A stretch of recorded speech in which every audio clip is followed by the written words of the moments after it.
Digital marketing কোর্সে তোমাদের সবাইকে অসংখ্য ধন্যবাদ। তো ডিজিটাল মার্কেটিং মধ্যে আমরা যে বিষয়গুলো নিয়ে আলোচনা করব সেগুলো হচ্ছে ডিজিটাল মার্কেটিং ওভারভিউ, তারপর হচ্ছে ফেসবুক, এসইও, ইউটিউব এবং Instagram, Google ads, email marketing, LinkedIn এবং টুইটার। তো ডিজিটাল মার্কেটিং এর যে টপিকস এর মধ্যে আচ্ছা, আমরা যে বিষয়গুলো নিয়ে আলোচনা করব পার্ট বাই পার্ট।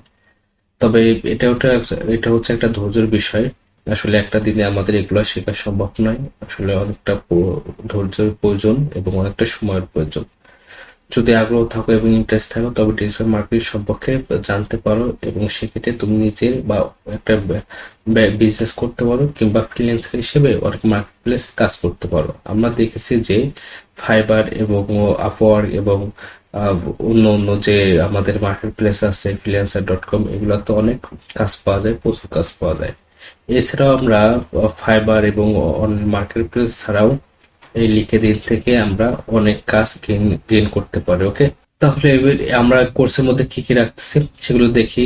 আমরা হচ্ছে ডিজিটাল মার্কেটিং যে ওভারভিউর মধ্যে রয়েছে যে হোয়াট ইজ ডিজিটাল মার্কেটিং, কেন ডিজিটাল মার্কেটিং কি, হোয়াই ডিজিটাল মার্কেটিং কেন ব্যবহার করা হয় থাকে, ডিজিটাল মার্কেটিং, তারপর চ্যানেল ব্রিফ সংক্ষিপ্ত, তারপর হচ্ছে ফেসবুক মার্কেটিং, ফেসবুক অ্যাডভার্টাইজিং কিভাবে করতে হয় আমরা দুটা রেখেছি দেখবো। এবং ক্লাস 5-এ হচ্ছে ফেসবুক অ্যাডভার্টাইজিং আছে এবং ফেসবুক রিটার্গেটিং এবং এসইও এবং কিওয়ার্ড এসইও আছে এবং অল অ্যাবাউট ওয়েবসাইট সম্পর্কে আমরা জানবো। ওকে, টেকনিক্যাল এসইও দুটা দেওয়া আছে, অফ পেজ এসইও, তারপর হচ্ছে অন পেজ এসইও, আমরা এই জিনিসগুলো দেখবো। ইউটিউব ইন্ট্রোডাকশন, তারপরে চ্যানেল লেভেল, তারপরে ভিডিও লেভেল, এগুলো এবং তাছাড়া ইনস্টাগ্রাম, টুইটার এবং আমরা লিঙ্কডইন সম্পর্কে জানবো। তো এই হচ্ছে আমাদের ডিজিটাল মার্কেটিং কোর্সের সামারি। আমরা এই অনুসারে এই কাজগুলো শিখবো। তবে এইগুলো জানার ক্ষেত্রে তবে ডিজিটাল মার্কেটিং কেন শিখবো বা এটা কেন প্রয়োজন এই বিষয়ে আমরা একটু ধারণা নেই। কারণ যে বিষয় নিয়ে কাজ শিখবো সে সম্পর্কে যদি একটু ধারণা না থাকে তাহলে সেই কাজটা শেখার কোনো মূল্যই আসে না। তো দেখো, ডিজিটাল মার্কেটিং কি এটা আমরা সবাই সহজে বলতে পারি। আসলে ডিজিটাল মার্কেটিং হচ্ছে এমন একটা বিষয়, এখন বর্তমান যুগে আমরা অনেক সোশ্যাল মিডিয়ার মাধ্যমে অনেক দেখতে পাই, আমরা কোনো অ্যাডস দেখতে পাই কিংবা কোনো একটা বিষয় নিয়ে অর্থাৎ লোকের মাঝে প্রচার করার বিষয়টা হচ্ছে ডিজিটাল মার্কেটিং। আগের দিনে যেমন ধরো একটা কোনো জিনিস প্রচার করার জন্য আমরা দেওয়ালে, পোস্টারে কিংবা টিভিতে এগুলা দিয়ে থাকতাম। তো সেই বিষয়টা মূলত এখন এই ডিজিটাল মার্কেটিং এসে আমাদের সোশ্যাল মিডিয়ার মাধ্যমে। তবে দেখো, এই মার্কেটিং বিষয়টা হচ্ছে মানে কোনো কিছুকে বিজ্ঞপ্তি দেয়া এবং সবার মাঝে এটা প্রকাশ করা। তো সেটা সেজন্য কিন্তু এটা কিন্তু অবশ্যই ফ্রিতে নয়, এটা কস্ট করতে হয়। ফেসবুকের মাধ্যমে যদি অ্যাডভার্টাইজ দাও অবশ্যই তোমাকে কিছু না কিছু পেড করতে হয়। তো দেখো, ডিজিটাল মার্কেটিংটা কি আমরা একটু সহজ ভাষায় এখান থেকে জানি যে ডিজিটাল মার্কেটিং কি এবং ডিজিটাল মার্কেটিং এর প্রয়োজন ভূমিকা কি, সামান্য একটু দেখি আমরা। তো এই দেখো, এখানে বলছে ডিজিটাল মার্কেটিং কি এবং এটি প্রয়োজনীয়তা বা কি। এই প্রশ্নটি এখন সবার, উদ্যোক্তা থেকে শুরু করে প্রতিষ্ঠানের ব্যাপারে সবাই এখন ডিজিটাল মার্কেটিং সম্পর্কে জানতে চায়। তো বর্তমান যুগে ডিজিটাল মার্কেটিং এর যুগ। এখন ঘরে বসে অনলাইনে কেনাকাটা থেকে শুরু করে অনলাইনে ইনকাম করার সবটাই এই ডিজিটাল মার্কেটিং উপর নির্ভর করে।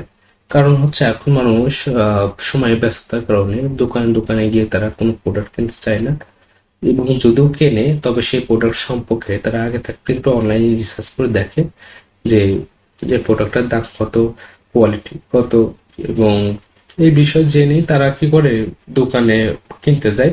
তবে বেশিরভাগ দেখা যায় যে মানুষ অনলাইনে প্রোডাক্ট কিনে থাকে, আর সে অনলাইন প্রোডাক্ট কেনার মাধ্যমে আমরা ডিজিটাল মার্কেটিং মূলত বিষয়টা বুঝতে পারি। দেখো, ডিজিটাল মার্কেটিং বলতে মানুষ মূলত সোশ্যাল মিডিয়া পণ্যের বিজ্ঞাপনকে বুঝে, কিন্তু আসলে ব্যাপারটা কি তাই? আসুন আজকের এই আর্টিকেল থেকে আমরা জানার চেষ্টা করি এর সাথে কি বিষয়গুলো জড়িত আছে। তো দেখো, ডিজিটাল মার্কেটিং মানে অনলাইন পণ্য বা সার্ভিসের বিজ্ঞাপন প্রচার করাকে বোঝায়। ওকে, আমরা এটা সহজভাবে বুঝতে পারলাম। ডিজিটাল মার্কেটিং হচ্ছে অনলাইনে পণ্য বা সার্ভিসের বিজ্ঞাপন যে প্রচার করা হয় সেটাকে বোঝানো হয়। এখন সেটা হতে পারে সোশ্যাল মিডিয়ার মাধ্যমে, হতে পারে সার্চ ইঞ্জিন মার্কেটিং এর মাধ্যমে, হতে পারে সার্চ ইঞ্জিন অপটিমাইজের মাধ্যমে, বা হতে পারে ইমেল মার্কেটিং এর মাধ্যমে। ঠিক আছে, ওকে। এবং বাকিগুলো তোমরা একটু সময় থাকলে পড়ে নাও, ওকে। তো ডিজিটাল মার্কেটিং ধাপ সমূহের মধ্যে দেখো আমাদের যে বিষয়গুলো থাকে সেটা হচ্ছে এসইও বা সার্চ ইঞ্জিন অপটিমাইজেশন করতে হয়। অর্থাৎ কোনো একটা পণ্যকে এসইও এর মাধ্যমে আমরা কোনো কাস্টমারকে সহজেই আহ, আমরা ট্রাফিক হিসেবে নিয়ে আসতে পারি আমাদের ওয়েবসাইট বা পণ্যকে দেখানোর জন্য। Search in the content marketing, social media, affiliate marketing, email marketing, e commerce, তারপরে সিপিএম মার্কেটিং, এগুলো হচ্ছে আমরা ডিজিটাল মার্কেটিং এর মধ্যে পড়ে। তবে ডিজিটাল মার্কেটিং কেন প্রয়োজন এই বিষয়ে একটু দেখি। বর্তমান সময়ে ডিজিটাল মার্কেটিং প্রযোজ্য অংশ, ওকে। কারণ মানুষ এখন যে কোনো পণ্য ক্রয় করার আগে ইন্টারনেট ওই পণ্য সম্পর্কে জেনে বুঝে তারপর ক্রয় করে। তাছাড়া মানুষ এখন দোকানে ঘুরে ঘুরে না ঘুরে অনলাইন থেকে বেশিরভাগ কেনাকাটা করে থাকে, যেটা আমি একটু আগে তোমাদের বললাম। তাই আপনি যদি একজন ব্যবসায়ী হন তাহলে আপনার উচিত ডিজিটাল মার্কেটিংয়ের মাধ্যমে নিজের ব্যবসাকে মানুষের কাছে পৌঁছে দেওয়া। আসুন আমরা বর্তমান যুগে ডিজিটাল মার্কেটিং প্রয়োজনীয়তা সম্পর্কে জেনে নিই। তো দেখো, সমগ্র বিশ্বে মোট প্রায় 2 মিলিয়ন মানুষ সামাজিক যোগাযোগ মাধ্যম ব্যবহার করে থাকে। তবে এর মধ্যে ফেসবুকের সংখ্যা অনেক বেশি। তাই বলছে দেখো, মোবাইল ফোন ব্যবহার করে কতজন, 5.11 মিলিয়ন, ওকে। এবং আরো দেখো অনেক যেগুলা বলছে প্রায় 84% যে কি আছে বিক্রেতা সামাজিক যোগাযোগের মাধ্যম ব্যবহার করে কেনার তথ্য সংগ্রহ করার চেষ্টা করে। সারা বিশ্বে 55% যে কোনো পণ্য ক্রয়ের জন্য সামাজিক মাধ্যমের উপর কি নির্ভরশীল। তাই মনে হচ্ছে তারা সোশ্যাল মিডিয়া থেকে তার পছন্দ পণ্য সম্পর্কে তথ্য এবং রিভিউ জানতে পারে। আর ক্রেতা তারা সেই প্রোডাকশন প্রজেক্টেশন ও পণ্যকে পছন্দ করে তার কাছ থেকে অনলাইন মাধ্যমে ক্রয় করে ফেলে। 43% ই কমার্স ক্রেতা গুগলে সার্চ করে তাদের পছন্দ ওয়েবসাইটে আসে। তো দেখো 51%, তারপরে 70% একটা পণ্য কেনার আগে ইন্টারনেট সার্চ দিয়ে সেই পণ্য সম্পর্কে বাছাই করে। তাই ডিজিটাল মার্কেটিং করতে গেলে তো তোমাদের একটা অবশ্যই ওয়েবসাইট থাকতে হবে এবং একটা ফেসবুক পেজ থাকতে হবে। এগুলোর মাধ্যমে আমরা যে কোনো পণ্য প্রোডাক্ট প্রমোট করতে পারি। তো এর মাধ্যমে আমরা অবশ্যই লাভবান হব। কারণ আমরা যদি কোনো একটা পণ্য বাজারে নিয়ে আসি এবং সেটা যদি অ্যাডভার্টাইজিং মানে বিজ্ঞাপন মানুষের মাঝে নাই দিতে পারি, জানাতে না পারি, তাহলে সেই পণ্য সম্পর্কে কেউ জানতে পারবে না। সেজন্য আমরা বলতে পারি ডিজিটাল মার্কেটিং বর্তমান যুগে এর গুরুত্ব অনেক বেশি। ডিজিটাল মার্কেটিং ভবিষ্যৎ কি এটাও আমরা জানতে পারি যে দেখুন, বর্তমান বিশ্বে বাজার ব্যবস্থা যেভাবে ডিজিটাল ইন্ডাস্ট্রিতে রূপ নিচ্ছে, সেদিন আর বেশি দূরে নয় যখন মানুষ তার দোকানে কিংবা বাজারে গিয়ে পণ্য কেনা বন্ধ করে দেবে। তারা সবকিছু অনলাইনে কিনে নেবে, কারণ কোনো বর্তমান জনসংখ্যা বৃদ্ধির সাথে সাথে জীবনযাত্রা অনেক কঠিন হয়ে পড়েছে। ওকে, আমরা আরো বিস্তারিত বিষয়গুলো জানতে পারি, কিছু উপসংহার বলা আছে জানতে পারি।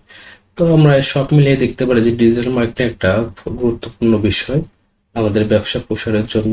সেজন্য আমরা ডিজিটাল মার্কেটিংটা শিখবো সেই এরকম আউটলাইন ধরে।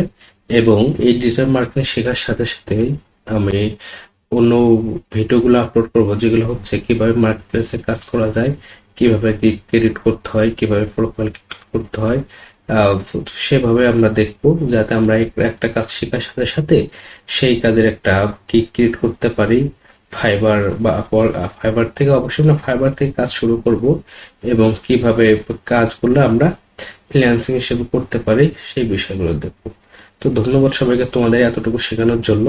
তো দ্বিতীয় ক্লাসে আমরা যে ফেসবুক পেজ কিভাবে তৈরি করে এবং এই বিষয়ে বিস্তারিত আলোচনা করব। যদি এই বিষয়টা সবাই জানো তবু আমি এটা দেখাবো এবং তারপর আমরা অ্যাডভান্স লেভেলের যে ভিডিওগুলো, অ্যাডভান্স লেভেল যে ডিজিটাল মার্কেট কাজগুলো আছে সেই সম্পর্কে জানবো। ওকে, যদি চ্যানেলটা সাবস্ক্রাইব করে না থাকো অবশ্যই সাবস্ক্রাইব করে রাখো এবং বেল বাটনটা বাজিয়ে দাও, যাতে যে কোনো ভিডিও অর্থাৎ আমার এই ডিজিটাল মার্কেটিং উপর যে ভিডিওগুলা আমি আপলোড করি সেটা সঙ্গে সঙ্গে তুমি পেয়ে থাকো এবং শিখে নিতে পারো। ওকে।